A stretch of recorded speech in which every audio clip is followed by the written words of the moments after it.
Human face, इस कार्यक्रम के साथ मैं हूं राधेश्याम भारद्वाज। श्रोताओं, आज हमारे साथ स्टूडियो में एक खास मेहमान हैं। आप जरूर परिचित होंगे अगर आप अखबारों में चुटकुले पढ़ने के शौकीन हैं और हास्य व्यंग की रचनाओं में आपकी अभिरुचि है। नाम है JPS जॉली उर्फ अंकल जॉली। जॉली साहब, स्टूडियो में आपका स्वागत है। बहुत बहुत धन्यवाद।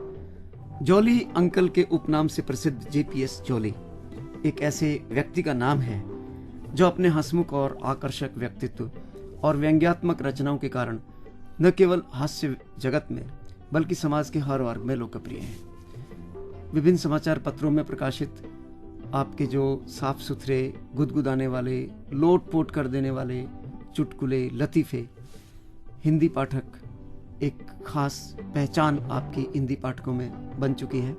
चुटकुलों की रचना करते समय आप हर वर्ग के मनोरंजन का ध्यान रखते हैं। आपकी इस कला पे हम बातचीत करेंगे, लेकिन और भी बहुत से पहलू हैं आपके व्यक्तित्व के। आप खुद एक व्यवसायी हैं, अच्छी खासी सर्विस इंडस्ट्री आप चलाते हैं, और सबसे बड़ी बात ये कि आप एक बहुत अच्छे इंसान हैं और आपने एक बहुत अच्छा मुहिम चुना है हंसने और हंसाने का। तो बातचीत की शुरुआत करते हैं। जॉली साहब, आपका प्रारंभिक जीवन और शिक्षा दीक्षा। सबसे पहले आपका बहुत बहुत शुक्रिया कि आपने मुझे ये मौका दिया कि मैं अपने सुनने वालों से आज बातचीत कर सकूं। खुदा हर बुरी नज़र से बचाए आपको, खुदा हर बुरी नज़र से बचाए आपको, चांद सितारों से ज़्यादा सजाए आपको, गम चीज़ क्या है भूल जाए आप, खुदा जिंदगी में इतना हंसाए आपको। अरे वाह, बहुत सुंदर, बिल्कुल सही है। हमारा कार्यक्रम शायद आपके साथ बातचीत में श्रोताओं को जरूर गुदगुदाएगा। तो मैं अपने सब सुनने वालों को हमेशा एक बात कहता हूँ कि हर जीवन में कुछ ना कुछ परेशानी तो रहती है, लेकिन अगर उस परेशानी की ओर ज़्यादा ध्यान ना दें और हम थोड़ा सा जीवन में हंसी मजाक ले आएँ तो बहुत हद तक हमारे जीवन की परेशानियाँ और तनाव जो है वो कम हो सकता है। जॉली साहब, आपने हंसने हंसाने पे तो बहुत काम किया ही है। आपकी शुरुआत आपने कैसे की जिंदगी में? व्यवसाय के लिए क्या कोर्स चुने, क्या पाठ्यक्रम चुने, क्या पढ़ाई लिखाई की? मैंने अपनी ग्रेजुएशन कंप्लीट करने के बाद अपना कैरियर तो एज ए स्टेनोग्राफर शुरू किया था, लेकिन उसके बाद एक कस्टम का एग्ज़ाम होता है, CHA जिसको बोलते हैं, कस्टम हाउस एजेंट। वो एग्ज़ाम पास करने के बाद मैंने क्लियरिंग एजेंसी शुरू की। अब मेरा दिल्ली, बॉम्बे और लुधियाना 3 जगह अपना लाइसेंस है और हम कस्टम क्लियरेंस का काम भी करते हैं। तो इस काम के करते करते लोगों को जो दुख दर्द से मुक्ति दिलाने का आपने एक बीड़ा उठा रखा है, इसकी तरफ आपको कैसे प्रेरणा मिली? जैसा कि अक्सर होता है, किसी न किसी दिन अचानक मन को कोई चोट लगती है और मन एकदम से बदल जाता है। कोई आदमी सारी जिंदगी शराब पीता है और कहने पे भी वो नहीं छोड़ता, लेकिन अचानक कोई ऐसा इंसिडेंस हो जाता है कि एकदम से उसका मन बदल जाता है और वो हमेशा हमेशा के लिए शराब के लिए मना कर देता है। कुछ ना कुछ ऐसा बदलाव एकदम जिंदगी में आता है। ऐसा ही मेरे साथ अचानक हुआ। मुझे कुछ दिन अस्पताल जाना पड़ा। मेरा छोटा भाई बीमार था, तो वहां मैंने कुछ ऐसे मरीज देखे जो कई महीनों से अपने कमरे से, अपने बिस्तर से नहीं उठे थे। तो वो जब सारा टाइम वहां बैठे रहते थे, बहुत से लोग पैसे से, दवाइयों से, कुछ लोगों ने खाना दे के मदद करते थे, लेकिन कभी भी किसी ने उनके पास बैठकर 2 मिनट हंसने की कोशिश नहीं की। तो जब कभी मुझे वहां उनके पास बैठना पड़ता था, कुछ हंसी मजाक होता था, तो उनके चेहरे पे एक अलग सी रौनक आ जाती थी। तो उसी चीज ने मुझे मोटिवेट किया कि मैं कुछ ऐसा करूं जिससे कि इस तरह के लोगों को खुशी मिल सके। शुरुआत कैसे की? पहले मैं कुछ छोटी अखबारों के लिए लिखता था।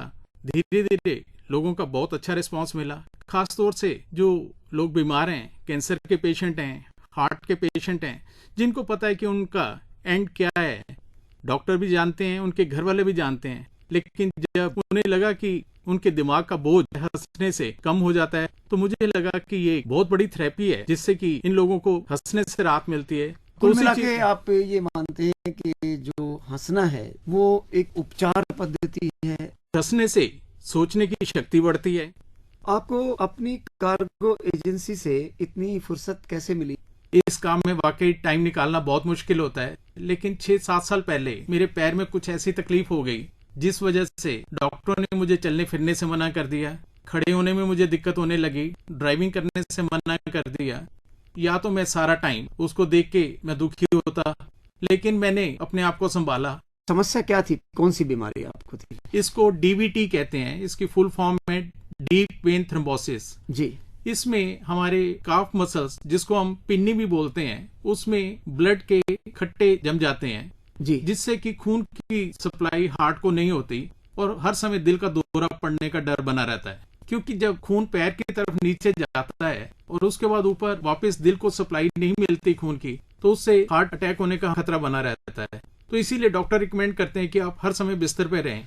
तो ये तो बड़ा घातक है। तो ऐसे में आपने जीवन कैसे मैनेज कर रखा है? दुख तो हर इंसान की जिंदगी में आते हैं, लेकिन इतनी जल्दी अगर आदमी छोटे छोटे दुखों से घबरा के घर बैठ जाए तो वो तो फिर इंसान नहीं कहेंगे उसे।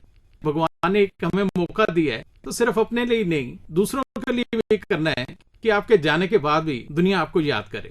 क्योंकि हंसने का हक तो देखो सबको है, एक चीज तो आप मानते हैं, बीमारी में अगर आप हंसते हैं, एक थेरेपी है, एक इलाज का एक तरीका है, और आप खुद इसके उदाहरण हैं, तो आप कैसे बनाते हैं जोक? जोक तो देखो जी, आप कहीं भी अपने दाएं बाएं देखें, बच्चों की शरारतें देखें या गली में इवन फेरी वाले को देखें, तो कहीं ना कहीं आपको हर जगह जोक बनता मिल जाएगा। हमारी कॉलोनी में एक ढाबा है, बंतू का ढाबा, बड़ा मशहूर, बहुत बढ़िया खाना बनाता है। तो परिवार के साथ में वहां खाना खाने गया, सब लोग हम खाना खा रहे थे, तो हमारे सामने वाली टेबल पे एक आदमी खाना खा के उठा और साथ ही वॉश बेसिन पे हाथ धो के, और जैसे कुछ लोगों को आदत होती है गले में उंगली डाल के गला साफ करने लगा और जोर जोर से अजीब अजीब सी आवाजें निकालने लगा। हमने ढाबे के मालिक को बुलाकर कहा, जी ये देखो हम खाना खा रहे हैं, ये आदमी क्या कर रहा है?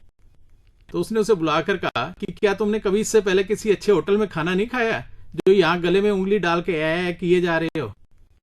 कहता मैंने कल रात को ही एक 5 स्टार होटल में खाना खाया था। तो कहता उन्होंने कुछ समझाया नहीं तुम्हें? कहता उन्होंने समझाया था, अगर खाना खा के गले में उंगली डाल के ऐ करनी हो तो बंतू के ढाबे पे जाया करो। जोक तो इस तरह हर जगह मुझे मिल जाते हैं। जो पुस्तकें आपकी छपी हैं उनके बारे में कुछ बताना चाहेंगे? पहली पुस्तक मेरी आई थी हंसी का खजाना, उसके बाद हंसो हंसाओ, वो भी इस समय काफी कामयाब है और लोगों का भरपूर प्यार मुझे मिल रहा है।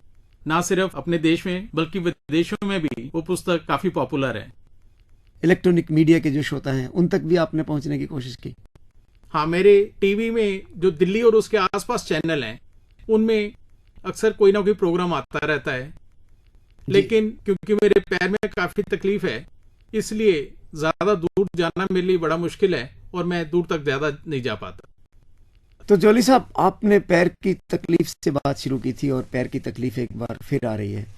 आप अभी भी अपना उद्योग भी चलाते हैं और लिखने के लिए आपको अखबारों से भी संपर्क करना पड़ता है। इस बीमारी के साथ साथ आप कैसे मैनेज करते हैं? यहाँ पे मैं इस बात का जवाब एक छोटे से शेर से कहना चाहूंगा जी। हर दिल में दर्द छुपा होता है, हर दिल में दर्द छुपा होता है, बयां करने का अंदाज जुदा होता है।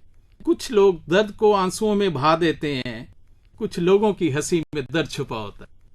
तो आपकी हंसी में जो दर्द छुपा है उससे तो शायद हमारे श्रोता नहीं जान पाएंगे, लेकिन इस दौरान आपकी क्या और अभियान है, क्या आप करने जा रहे हैं?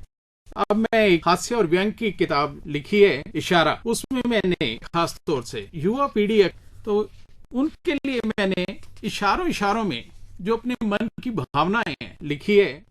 कोई ऐसा इंसिडेंस जो आप हमारे श्रोताओं के साथ शेयर करना चाहें? बड़ा फनी इंसिडेंस हुआ मेरे साथ।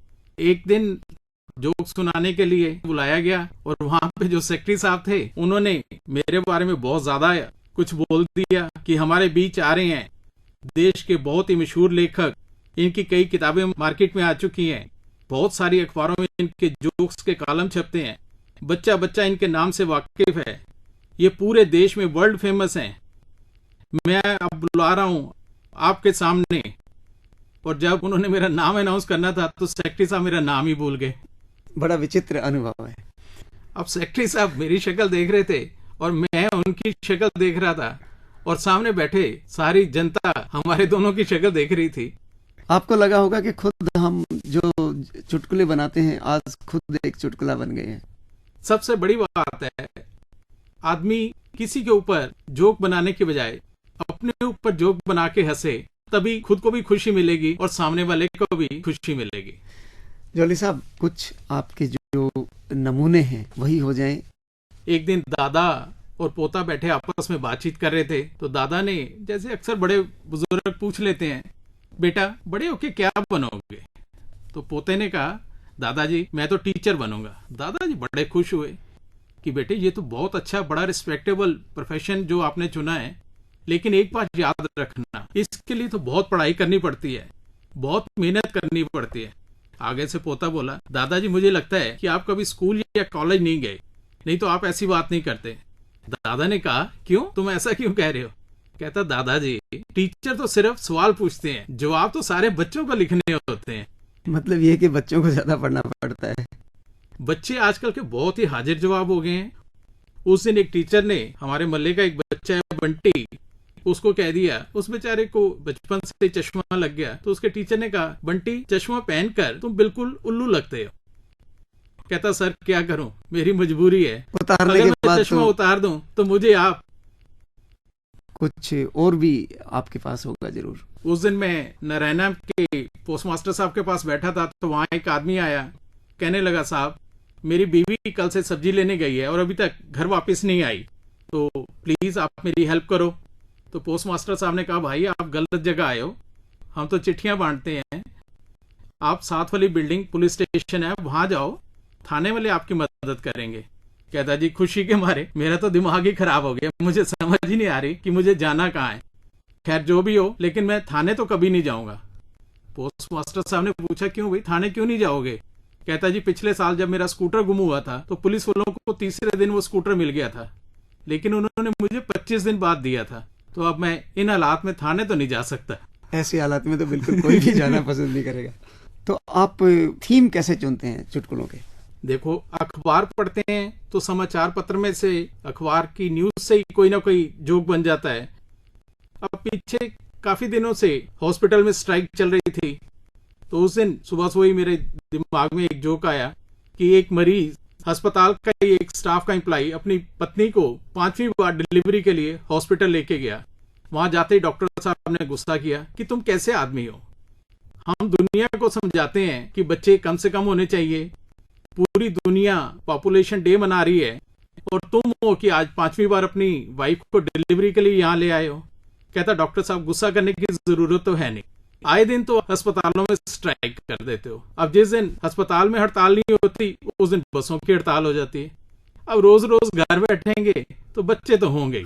अरे वाह। उस दिन एक पार्टी में मैं जोक सुना रहा था, तो मेरे सामने एक साउथ इंडियन सज्जन बैठे थे, तो वो भी जोक पूरा होने से पहले ही बड़ी जोर से हंसना शुरू कर दें। तो जैसे ही मेरा प्रोग्राम खत्म हुआ तो मैंने उनसे जाके पूछा, मैंने कहा कि क्या आपको मेरे जोक समझ भी आ रहे थे या आप ऐसे ही हंसते जा रहे थे? उन्होंने मुझे घूर कर देखा और बोले कि आप क्या समझते हैं कि जोक्स को बिना समझे सिर्फ सिद्धू साहब ही हंस सकते हैं, हम नहीं हंस सकते। बहुत अच्छा, सिद्धू साहब पे भी आप पहुंच गए हैं। जीवन की बहुत सारी ऐसी स्थितियां हैं जो बड़ी विद्रूप हैं और जो बड़ी कष्टदायक हैं। क्या आपने इस तरफ कुछ लंबे लेख टाइप, व्यंग टाइप भी लिखने शुरू किए?